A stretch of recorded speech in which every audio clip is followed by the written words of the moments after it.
મિત્રો, ગુજરાતી સાહિત્યની અંદર પણ જાપાનથી આવેલો એક બહુ નાનો કાવ્યનો એક પ્રકાર એટલે હાઈકુ.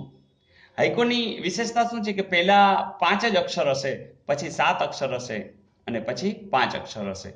તો એક ધોરણ 10માં મુકાયેલું કાવ્ય હાઈકુ. ઓરડું નાનું, ઓરડું નાનું, સૂરજનો ઉજાસ, મોટું આંગણું. મિત્રો, તમે આ જેમ જેમ વાંચો ને એમ એના અર્થ છે એ પ્રગટ થતા દેખાશે.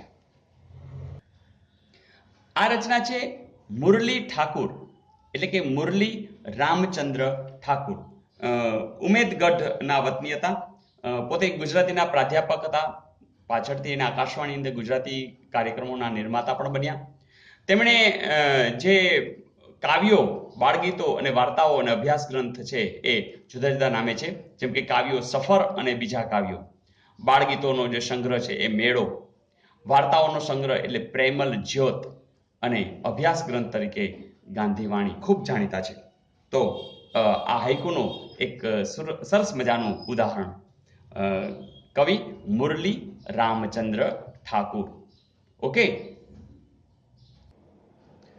ને એક સરસ મજાનું બીજું હાઈકુ કે દીપ હોલવું, દીપ હોલવું, થશે અંધારું, અરે બારીમાં ચંદ્ર.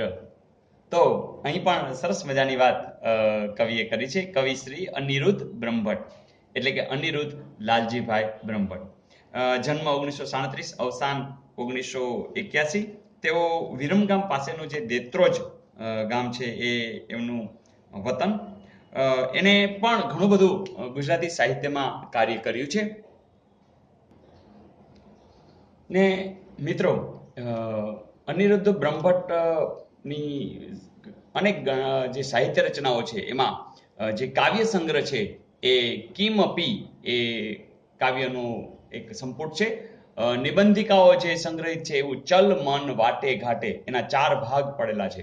વાર્તા સંગ્રહ પણ છે અજાણ્યું સ્ટેશન, અને ચરિત્ર નિબંધ તરીકે નામરૂપ.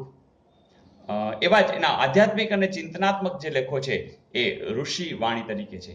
તો અનિરુદ્ધ બ્રહ્મભટ્ટે ઘણું બધું કામ કર્યું છે. તો જ્યાં પણ તમને આવા પુસ્તકો જોવા મળે તો જરૂરથી એમને માણજો. અનિરુદ્ધ બ્રહ્મભટ્ટ.